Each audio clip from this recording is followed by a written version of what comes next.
Boa tarde a todos todos. Eu não gosto de falar todos e todas. É boa tarde a todos, né? Então, nós estamos na Sociedade de Estudos Espíritas Francisco de Assis, hoje, dia 8 de agosto de 2022, segunda-feira, e nesse horário nós estudamos essa obra, O Livro dos Espíritos, uma publicação de Allan Kardec. E nós estamos estudando a parte segunda, capítulo 5, considerações sobre a pluralidade das existências. Nós estamos estudando a parte segunda desse livro, né? E na questão 222, considerações sobre a pluralidade das existências. Mas nós já avançamos e nós estamos nesse momento, vamos iniciar hoje o segundo parágrafo. Então, antes de iniciar o nosso estudo, nós vamos elevar o nosso pensamento ao alto, agradecendo primeiramente sempre a Deus, a Jesus e aos amigos espirituais, a oportunidade que todos temos de nos encontrarmos aqui para mais uma oportunidade de aprendizado, de esclarecimento, buscando a nossa evolução, que se faz tão necessária e tão urgente, né? Então, pedimos à espiritualidade amiga que sempre nos acompanhe nesses estudos, que possa nos inspirar para que nós possamos compreender bem tudo que o Senhor nos enviou através do Mestre Jesus. E assim, Senhor, envolvidos por esse abraço fraterno que vem do coração desses espíritos amigos, irmãos, te pedimos amorosamente que nos permita iniciarmos o nosso estudo da tarde de hoje na graça de Deus. Bem, vamos começar aqui estudando o Livro dos Espíritos. Nós estamos aí continuando essa questão 222, está marcadinho aí direitinho, né? Examinemos, começa assim, examinemos de outro ponto de vista a matéria e, abstraindo de qualquer intervenção dos espíritos, deixemos-los de lado por enquanto, tá? Então ele diz aqui, examinemos de outro ponto de vista a matéria e, abstraindo de qualquer intervenção dos espíritos, deixemos-los de lado por enquanto. Suponhamos que esta teoria nada tem a ver com eles, né? Ele está falando sobre a questão da transmigração da alma. Ele está falando sobre a reencarnação. Suponhamos mesmo que jamais se haja cogitado de espíritos.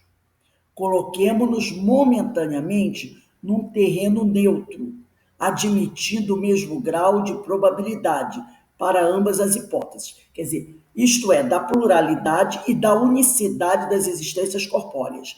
E vejamos para que lado a razão e o nosso próprio interesse nos farão pender. Porque, como nós vimos aqui, os nossos irmãos espíritas ingleses, naquela época, aceitavam, né, que existia vida após a morte, mas não aceitavam a teoria da reencarnação, que parece para a gente um absurdo, né? Agora ele quer analisar os dois pontos. A questão da pluralidade das existências, que é da reencarnação, e da unicidade das existências. Uma encarnação só e acabou. Então ele disse assim, vamos nos liberar de qualquer preconceito e vamos analisar os dois pontos. Muitos repelem a ideia da reencarnação pelo só motivo de ela não lhes convir. Então, alguns dizem assim, eu não aceito a reencarnação. Aí, quando você começa a buscar, querendo saber por que o sujeito não aceita, é porque ele não acha conveniente. Muito parecido com a mulher do imperador Constantino, que ela não queria aceitar a reencarnação porque ela tinha um certo receio de, nessa encarnação, estar como imperatriz. E como ela sabia que não era uma criatura de grande uma moral muito ilibada, ela tinha medo da próxima reencarnação vir numa posição subalterna. Uma posição subalterna. Então, ela repelia a reencarnação por causa disso, tá? Então, ela repelia por causa disso. Nós estamos na questão 222. Começa assim, muitos repelem... Usa do Beto, pega do Beto. Espera um instantinho, aí, estamos aqui no probleminha técnico. Não, enquanto você está resolvendo, eu até vou fazer uma observação. Até parece que, negando a palavra no texto, né, que essa imperatriz não aceitava, iria impedir da reencarnação existir. Exatamente, né? A gente fala sobre isso, né? É aquela coisa, o que você pensa no âmbito da espiritualidade não vale nada, né? Então, diz aqui, muitos repelem a ideia da reencarnação pelo só motivo de ela não lhes convir. Então, como eles... Deixa eu pegar o livro, esse livro aqui é melhor. Então, como para muitos não é interessante por motivo A, B, C, D, é porque o texto é diferente. O texto é diferente. Espera um instantinho, gente. Só um minutinho. É porque nós pegamos aqui, ó. Pega aqui, ó. Pronto. Que esse problema de tradução é danado. Não, pode fechar. Então, é aquela coisa. Muitos repelem a ideia da reencarnação pelo só motivo dela não lhe convir. Dizem que uma existência já lhe chega de sobra e que, portanto, não desejariam recomeçar outra semelhante. Então, é a pretensão da pessoa. A pessoa tem essa pretensão. Não chega, para quê? Sabe? Aí você pergunta, e o que você acha de Deus pensar disso? Ela, como é que escreve a palavra Deus? Ela não está nem aí. Entendeu? O que vale é a opinião dela. Aí ele diz aqui, dizem que uma existência já lhe chega de sobra, que, portanto, não desejariam recomeçar outra semelhante. De alguns sabemos que saltam em fúria só com pensarem que tenham de voltar à Terra. Então, tem gente que realmente não está afim. Perguntar-lhe-emos, apenas se imaginam que Deus lhe pediu parecer ou consultou os gostos para regular o universo. Então, alguém diz assim, vem cá, você acha que Deus precisa de você, da sua opinião para tomar alguma atitude? Claro que não. É claro que não.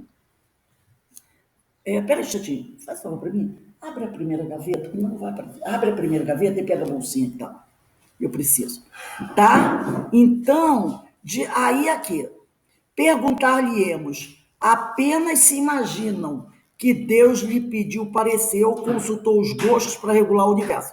Uma de duas. Ou a reencarnação existe ou não existe. Se existe, nada importa que os contrarie. Terão que a sofrer, terão que passar por ela. Sem que para isso lhes peça a Deus permissão. É muita pretensão nós acharmos que Deus vai nos pedir, né, a opinião sobre algo tão importante. É igual aquelas pessoas que querem ser juízes do outro. Será que essas pessoas acham que Deus vai pedir a opinião delas para fazer alguma coisa? Deus nos pede a nossa opinião para fazer alguma coisa? É claro que não, né? Deus não está nem aí para o que a gente está pensando sobre o que nós vamos fazer, o que nós vamos deixar de fazer. E ele continua aqui. Sofri hoje bastante, não quero sofrer mais. Não, ele diz aqui, afiguram-se-nos os que assim falam, um doente a dizer, sofri hoje bastante, não quero sofrer mais amanhã. Qualquer que seja o mau humor, não terá por isso que sofrer menos no dia seguinte, nem nos que se sucederem, até que se ache curado. Conseguintemente, se os que de tal maneira se externam tiverem que viver de novo, corporalmente, tornarão a viver, reencarnarão. Nada lhes adiantará rebelarem-se, quais crianças que não querem ir para o colégio, ou condenados para a prisão. Que criança é assim, né?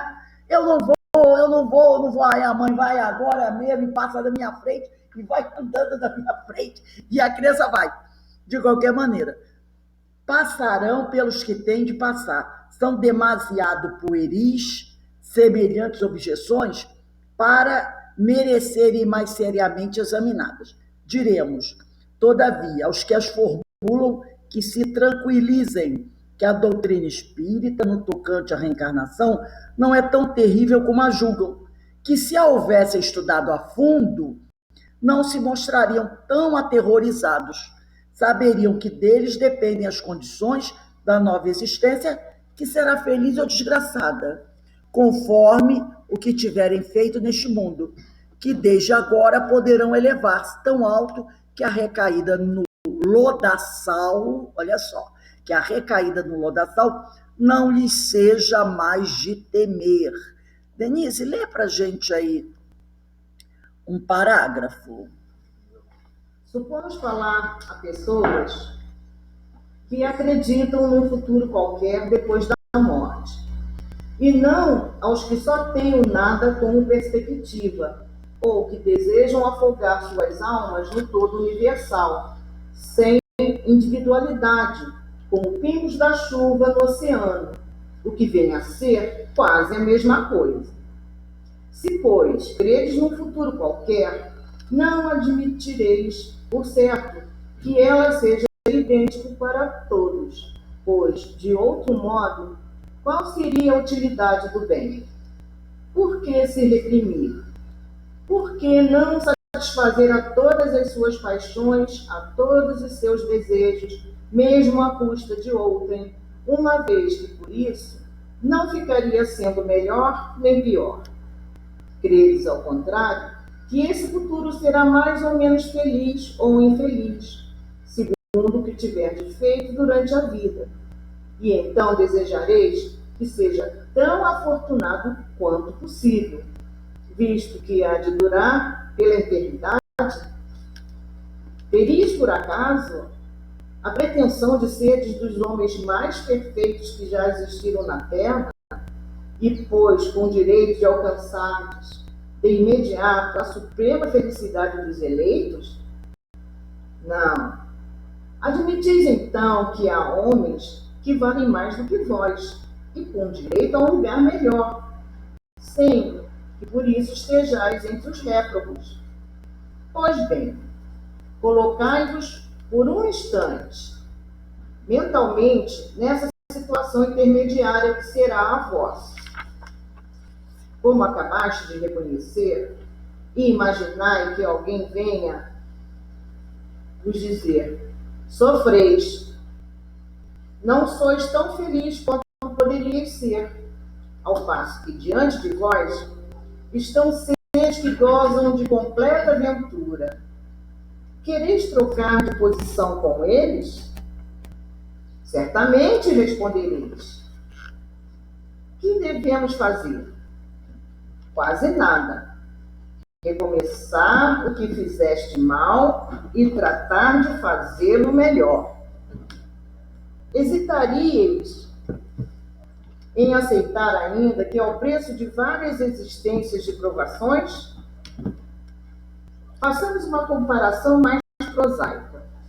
Se há um homem que, sem ter chegado à miséria extrema, sofre, no entanto, privações por escassez de recursos, viessem dizer: eis uma fortuna imensa que podeis gozar. Para isso é preciso que trabalheis arduamente durante 1 minuto. Fosse ele o mais preguiçoso da terra, e diria sem hesitar: trabalhemos 1 minuto, 2 minutos, 1 hora, 1 dia, se for preciso. Que importa isso se vou terminar minha vida na abundância. Ora, que é a duração da vida corpórea em relação à eternidade? Menos que 1 minuto, menos que 1 segundo.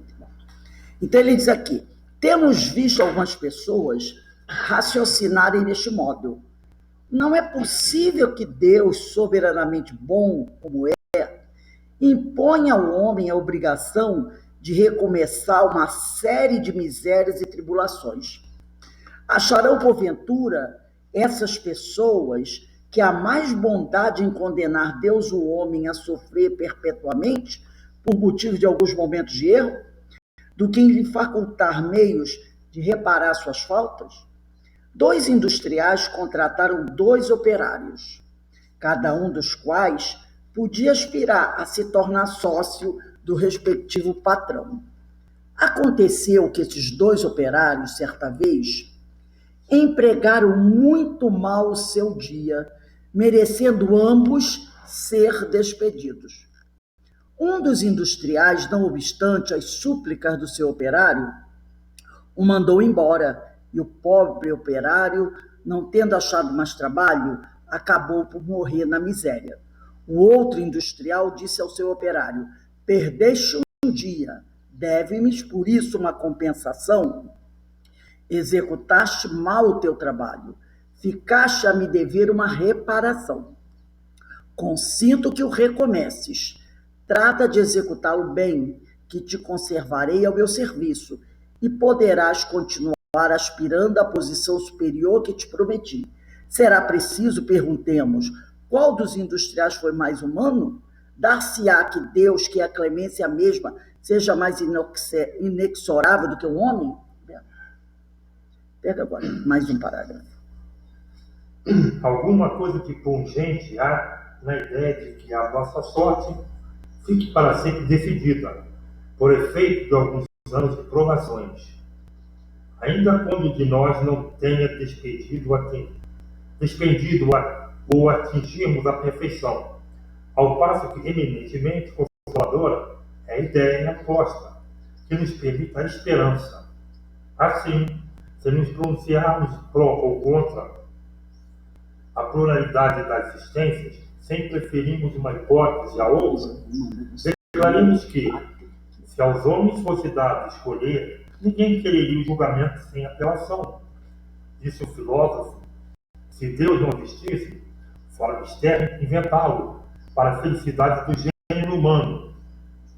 Outro tanto se poderia dizer da pluralidade das existências.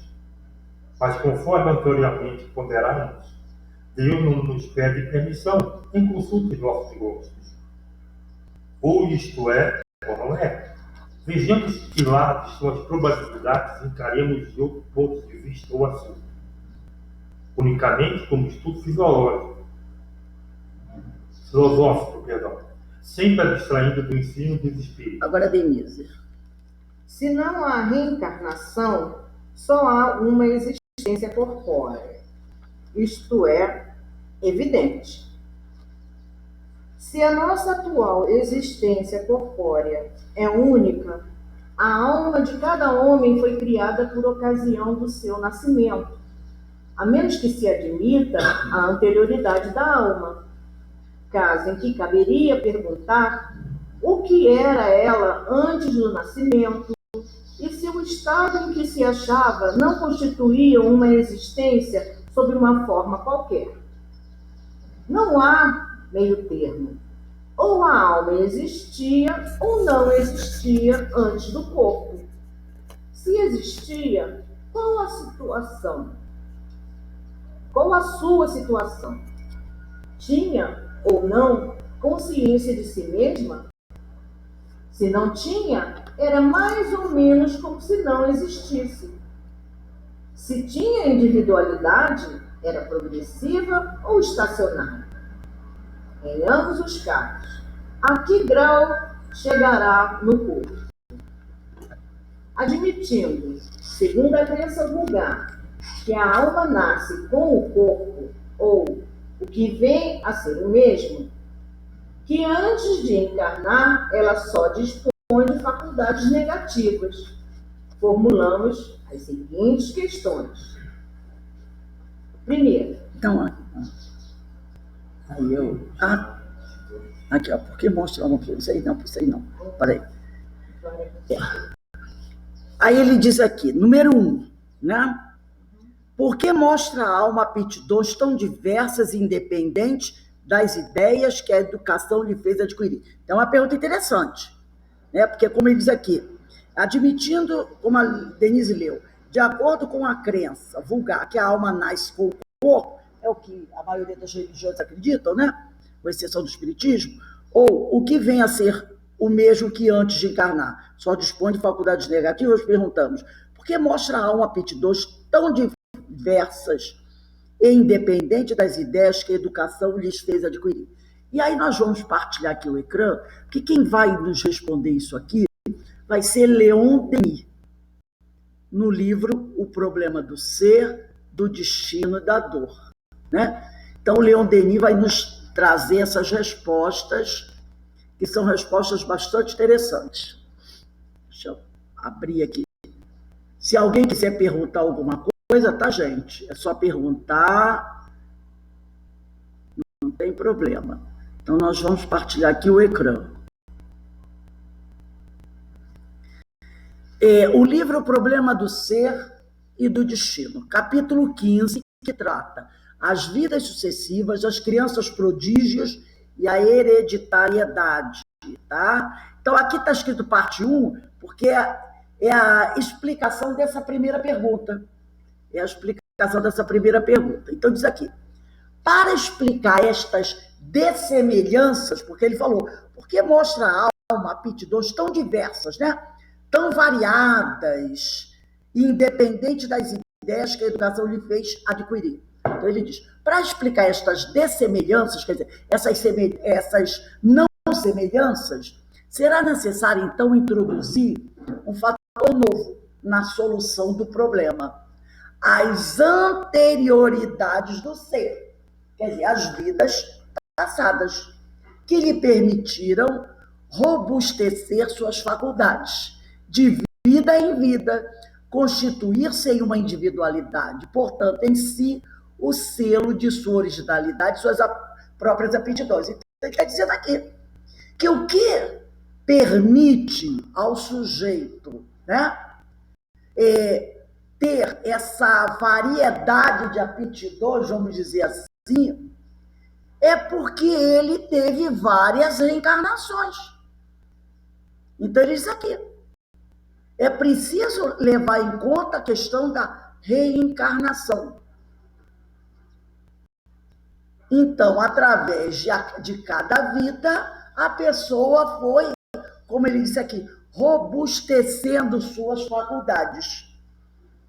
Só esta lei dos renascimentos poderá fazer-nos compreender como certos espíritos, reencarnando, mostram desde seus primeiros anos aquelas facilidades de trabalho e de assimilação que caracterizam as crianças prodígios. Porque às vezes a gente vê, né, na televisão, no Facebook, a criança com 3 anos, né, 4 anos, tocando piano, tocando violino, tocando sax, bateria, né, falando assim, você diz, meu Deus, de onde vem isso?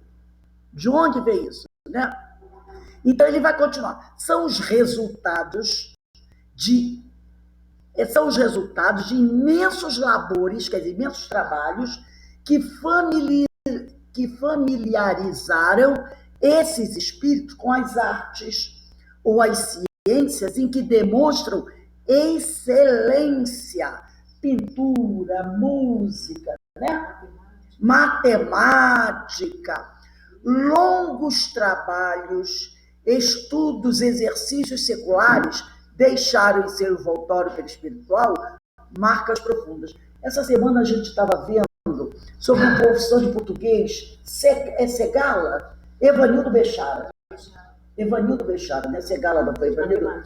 Não, então foi Bechara mesmo, ele é gramático. Tem aquela gramática do Evanildo Bechara. Ele está com 90 e poucos anos, né? Então, ele estava falando que desde pequenininho ele tinha interesse pela língua, né? E aí ele encontrou, porque lá no, é muito interessante isso quando ele fala, que nos anos 30, 40, e a gente vai ver, o ensino era um pouco bem diferente, né? Era assim mais elaborado. Inclusive os jovens já aprendiam várias línguas. A gente tem Martins Peralva, Carlos Ibaçaí e outros, né? Que falavam francês. O próprio José Herculano Pires falava francês, espanhol, que era no latim, no ginásio antigamente. As crianças aprendiam latim.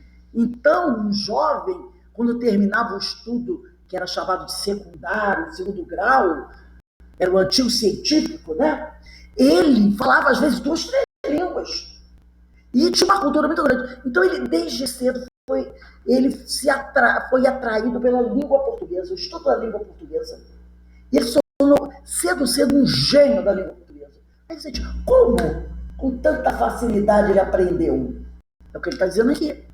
Né? São os resultados de imensos labores que familiarizaram esses espíritos com as artes ou as ciências em que demonstram excelência. Longos trabalhos, estudos, exercícios seculares deixaram em seu envoltório perispiritual marcas profundas, criando uma espécie de automatismo psicológico.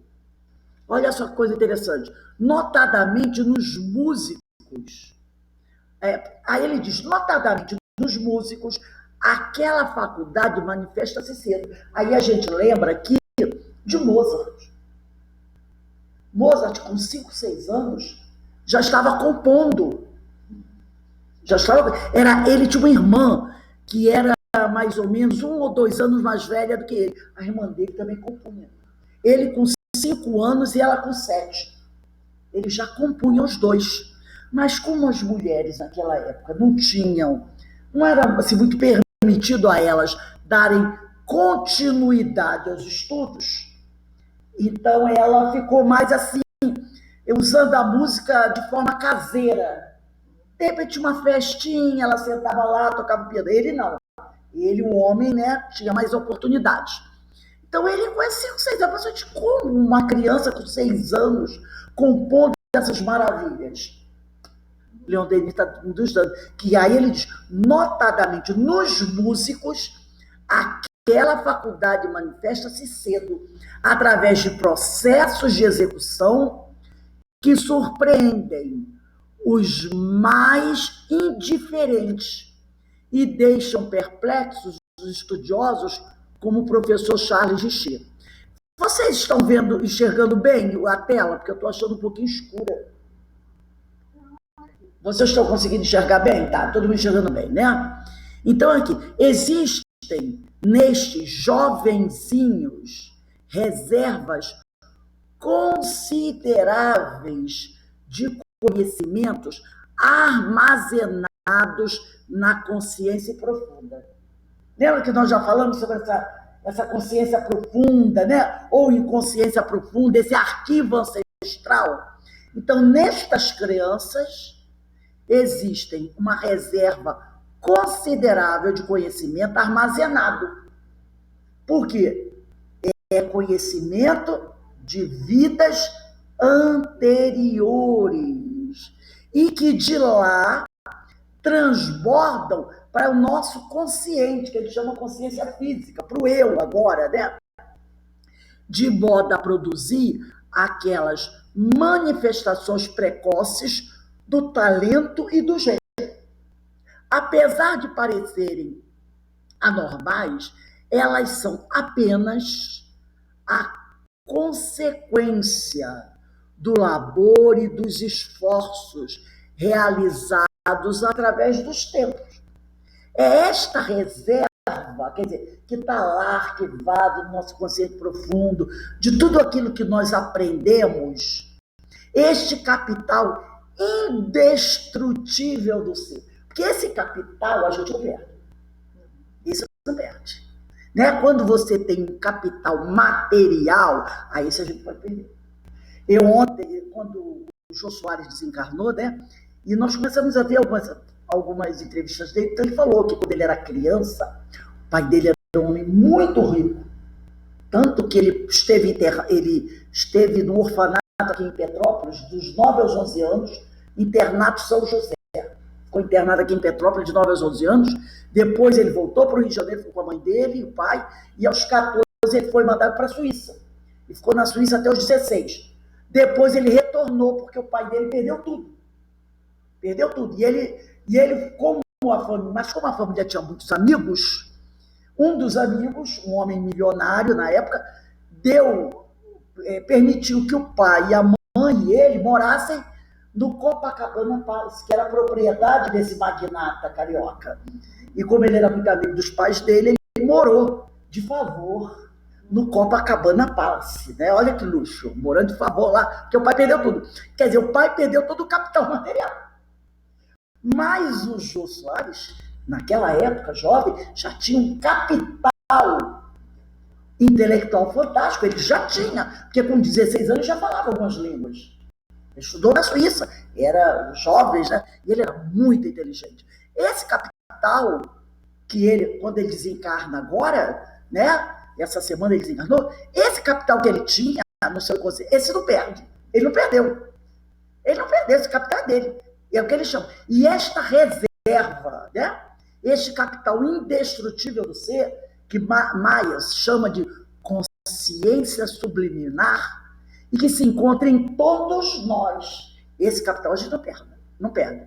Ela, né, a alma, ou melhor, esta reserva, esse capital indestrutível, se revela não só no sentido artístico, científico ou literário, mas também através de todas as aquisições do espírito, tanto de ordem moral quanto de ordem intelectual. Elas não resultam somente da educação presente. Essa reserva que a gente tem, ela não resulta só da educação presente, como se pode constatar por uma observação atenta dos indivíduos em suas impulsões espontâneas, como também de um fundo pessoal que trazem consigo ao nascer. A educação desenvolve estes germes nativos, permite-lhes eclodir e produzir seus frutos. Aí vem o problema da educação. Quando você tem toda essa reserva, tá? Você tem toda essa reserva. E aí, quando você reencarna, você vai passar por um processo de educação. Você vai estudar. E aí, o que vai acontecer? Quando você está estudando, você está frequentando os bancos escolares, e a educação que você recebe em casa da sua família também, vai permitir que essa reserva possa eclodir. Entendeu? Daí, por isso que a pessoa vai dizer assim, já que eu tenho uma reserva intelectual arquivada, então não preciso estudar em escola. Eu vou sobreviver dessa reserva. Não. É através do estudo, né, das leituras, que você vai para fora. É tão interessante isso, que às vezes a gente encontra pessoas, principalmente pessoas mais antigas, né, pessoas já com seus 70, 80 anos, que não tiveram grande oportunidade de estudar. Mas eram pessoas autodidatas, que liam muito, porque antigamente era muito comum, hoje também tem, mas é mais difícil. Vendiam-se nas revistas, nas bancas de jornais, aquelas coleções, aquelas revistas culturais, né? Muito interessantes, enciclopédias, né? Às vezes a pessoa não podia comprar uma enciclopédia completa, aí colecionava por fascículos. Então, era muito comum as bancas de jornais venderem revistas muito interessantes. Então, às vezes a pessoa aprendia a ler e escrever, mas não podia continuar a estudar. Como eu citei semana passada o exemplo da minha sogra.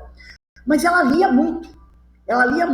Então, a leitura, essa busca pela autoeducação, vai fazendo com que o conhecimento que você vai tendo, que você vai entrando em contato, vai acionar aquela reserva e vai fazer a reserva eclodir.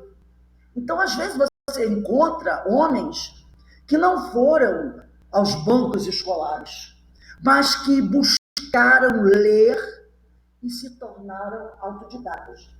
Porque, através do estudo, essa é o que ele diz aí, né? A educação desenvolve estes germes nativos. Mas ele estudou. Mas ele estudou. Ele estudou muito. Mas é um exemplo de ele resgatar. Sim. Cedo ele já estava Sim. dando aula. Podemos ir até com mais profundidade Leon Denis. Porque Leon Denis foi muito pobre. E Kardec ele vem de uma família abastada. A mãe era professora, o pai era professor. O Leon Denis é um caso mais, assim, clássico. Porque ele era um homem muito pobre. Mas cedo, logo, ele começa a ler, alguém dá um livro para ele, porque naquela época comprar livro não era muito fácil, não. O livro era uma coisa cara. Então, alguns amigos, percebendo o interesse dele pela leitura, oferecem a ele livros e aí ele começa, né? Então, ele diz aqui, a educação, olha como a educação é importante, desenvolve estes germes nativos. Aquele conhecimento que você tem permite-lhes eclodir e produzir seus frutos.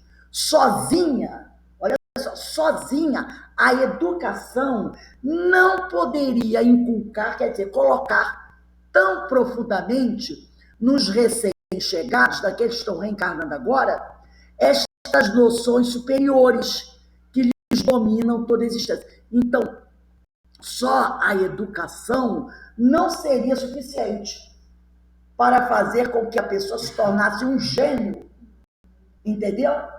Ela é vamos dizer assim, um plug, né?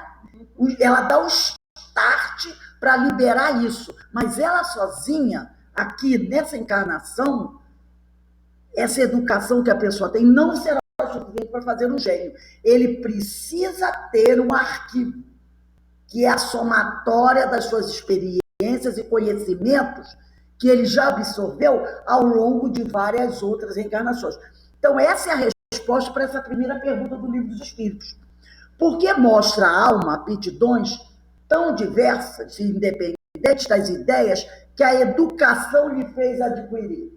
Então, Leon Denis respondeu para a gente. Agora vamos à segunda pergunta. Lê para a gente aí, Alberto, essa segunda pergunta para a gente. Pergunta número 2. De onde vem a aptidão extranormal que muitas crianças em idade revelam para esta ou aquela arte, para esta ou aquela ciência, enquanto outras se conservam inferiores ou medíocres durante a vida toda? Então ele quer saber, né? De onde vem essa aptidão que muitas crianças, né, apresentam para esta ou aquela arte, enquanto outras não. Às vezes são dois irmãos. Um, bem pequenininho, demonstra toda uma genialidade, e o outro não. O outro não tem genialidade nenhuma. Ora, não são irmãos biológicos, filhos do mesmo pai, filhos da mesma mãe? Porque ambos não mostram, então, a mesma aptidão. E Leon Denis vai responder a gente. Aqui, ó. Continuando no livro O Problema do Ser, do Destino, tá? Ainda no capítulo 15. Então, Leon Denis vai dizer assim: o espírito é apto para os estudos mais diversos. Então, não existe essa coisa de que eu jamais vou conseguir aprender matemática.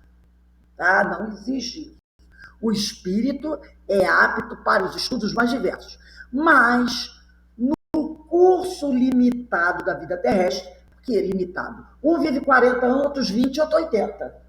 Em relação à eternidade, não é nada, né? Em consequência das condições ambientais, das exigências materiais e sociais, geralmente ele só se aplica a um número restrito de questões. Então, uma reencarnação, muitas vezes, você direciona seu interesse para um ou dois ou três temas. Então, de repente, a pessoa, eu gosto de matemática, eu gosto de física, eu vou estudar matemática, física, né? E vou ficar nessa área, matemática e física. São áreas semelhantes, né? Então ele fica nessa área. Dificilmente alguém vai dizer, eu vou estudar matemática, física e também adoro filosofia. Até pode ter, mas eu vou filosofia, sociologia, matemática e física. Não é? Então, normalmente as pessoas se limitam a 2, 3 áreas assim de interesse, né? Como nós falamos, o tempo de reencarnação é pequeno. E quando sua vontade se orienta para um dos domínios do vasto conhecimento, por causa de suas tendências e das noções acumuladas em si, sua superioridade naquele sentido se delineia e cada vez mais se acentua, repercute de existência em existência, revelando-se em cada volta ao campo terrestre através de manifestações sempre mais precoces e mais acentuadas. Então, quando o sujeito se revela um gênio, né?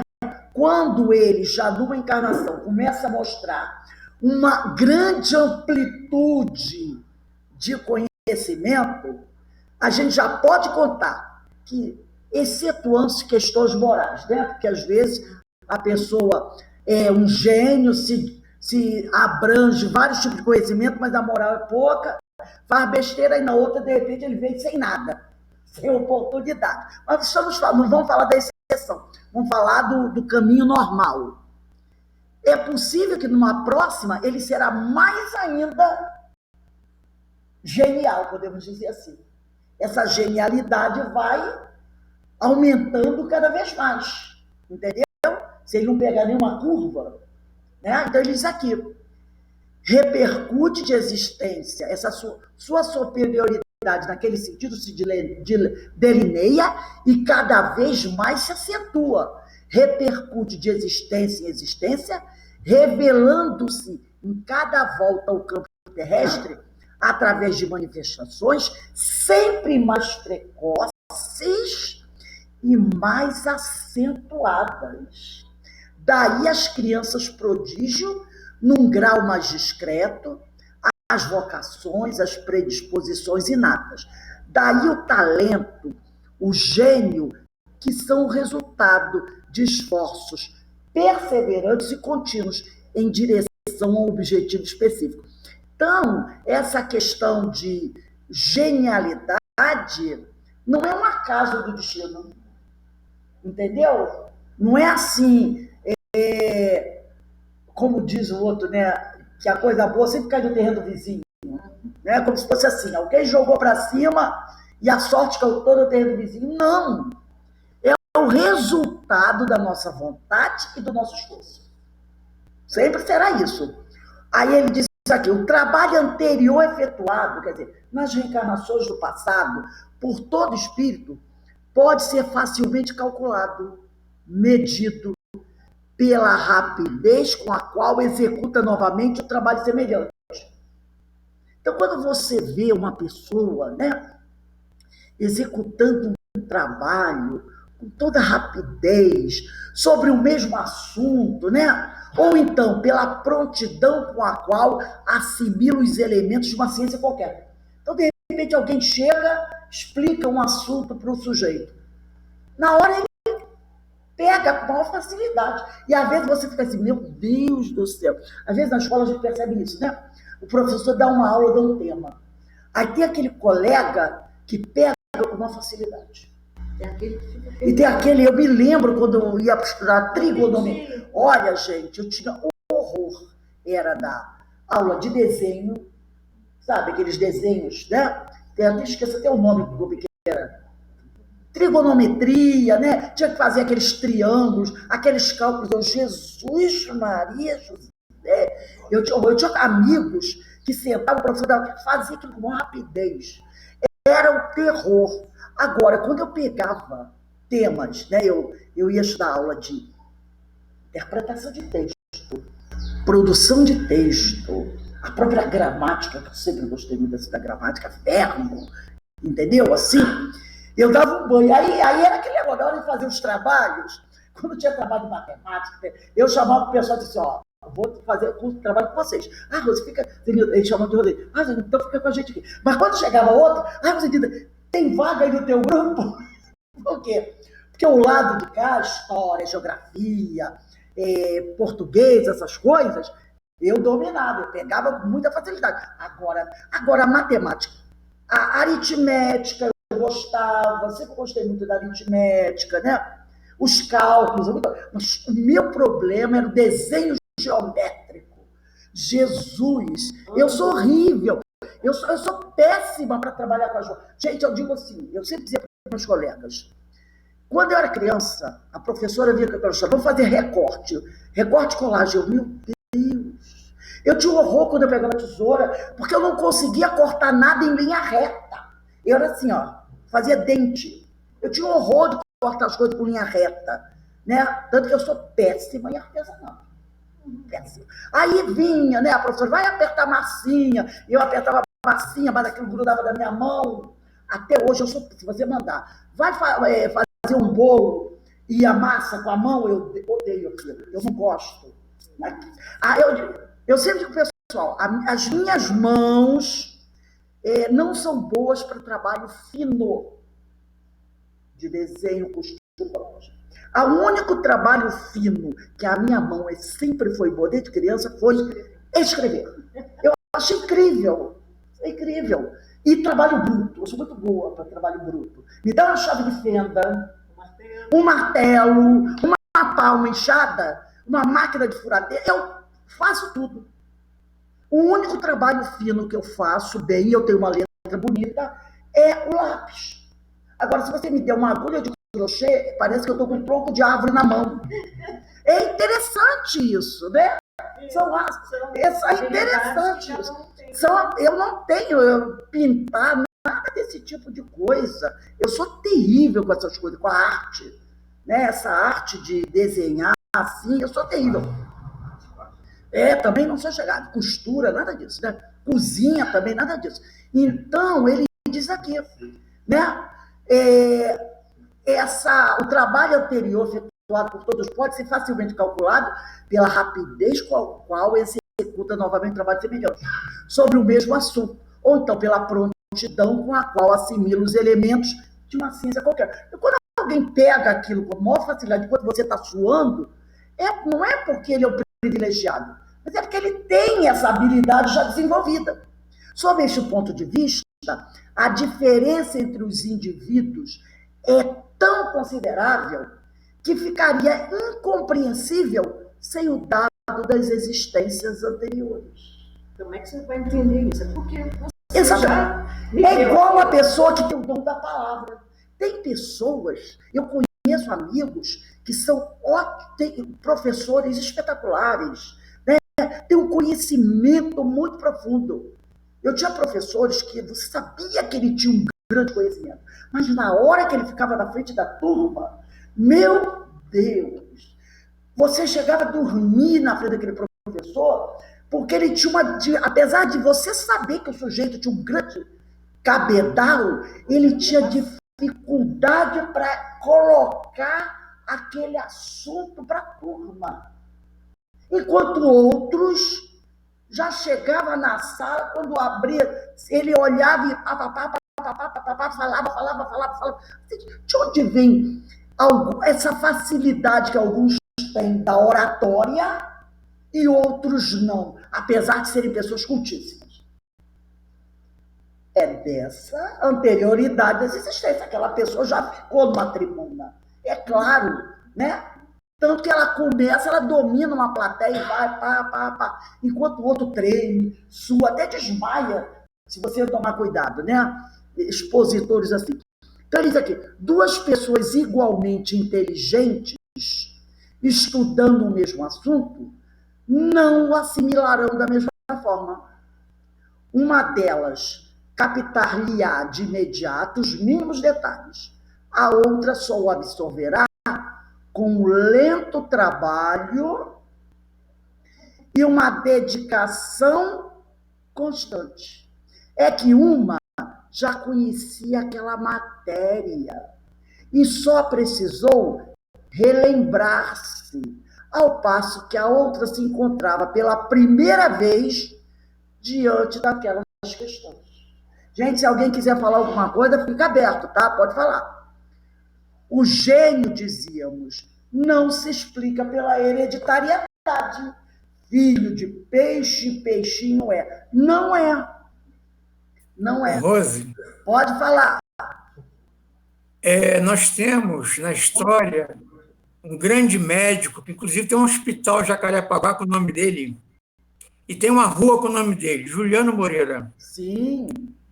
Juliano Moreira, ele se formou ainda jovem na medicina, pode bem dizer garoto, e ele criou o sistema de tratar de pessoas doentes sem precisar usar mais tortura de choque e outras coisas. Ele criou o sistema para tratamento na psiquiatria.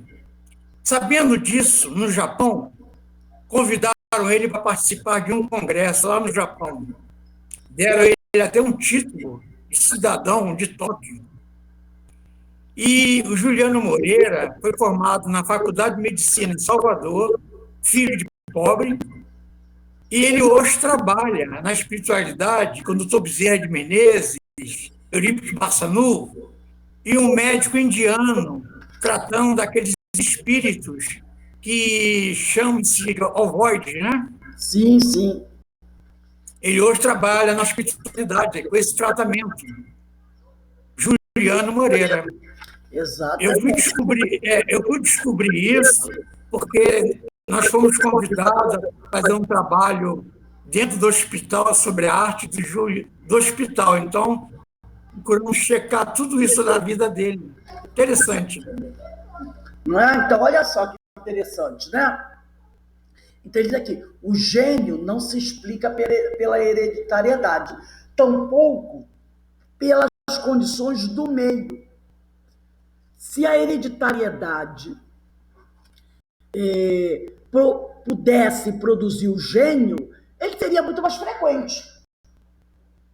A maioria dos homens célebres teve ascendentes de inteligência medíocre, e sua descendência foi-lhes notoriamente inferior. A maioria dos gênios não tiveram filhos gênios. Tudo bem que um ou outro até pode ter tido, né? Nós vemos aí aquele médico da família, acho que é da Niemeyer, né? O pai é um grande cirurgião, o filho é um grande cirurgião, mas isso não é a maioria, a regra. Já tivemos homens célebres que tiveram filhos verdadeiros, né? Uma ignorância total. Então, ele diz aqui, no entanto, existem casos em que o talento, a memória, a imaginação, as mais altas faculdades do espírito parecem hereditárias. Parecem. Estas semelhanças psíquicas entre pais e filhos explicam-se pela atração e a simpatia. São espíritos similares, né? Atraídos uns para os outros por pendores análogos e unidos por antigas relações. Então, de repente, dois espíritos que gostavam da matemática foram grandes amigos. Nessa reencarnação, decidem encarnar, ou a espiritualidade permite, como pai e filho, pai e neto. Então, como eles já vinham caminhando juntos, né, desenvolvendo trabalho juntos, ambos têm simpatias pelo mesmo tipo de matéria de trabalho, eles reencarnando juntos vão, poxa, o pai e o filho e o peixinho não. Até porque espírito não gera espírito. E não pode transmitir geneticamente para o outro as conquistas morais. Como é que um espírito vai transferir para outro espírito a sua genialidade? Ele não cria espíritos, ele cria corpos. E ele não pode tirar a sua genialidade que está na sua mente espiritual e colocar no corpo físico. Ele não pode fazer isso. E a genialidade está no espírito, está no perispírito. Agora, da mesma forma, eu vou até dar um spoilerzinho aqui, no sentido negativo, né? A gente sabe, né? Espíritos com moral baixíssima também se simpatizam. A pessoa diz assim, meu Deus, pai, filho e neto presos. Uma quadrilha. A gente não vê isso? Vê. Porque muitas vezes também são espíritos simpáticos que se atraem. Às vezes o pai é moral duvidosíssima, a mãe também, que às vezes é quadrilha, que é a família toda, né? A mãe, 3 filhos, ele tem 4 filhos. O pai e a mãe, 3 filhos, mais um não. Um é honesto. De repente, aquele honesto reencarnou naquela família para tentar demover aquele grupo. Mas como o grupo era mais forte, um número maior, a gente também vê isso. A gente vê isso, né? O pai é preso, não, o pai é preso, o filho é preso. A gente diz, meu Deus. Então, por que isso?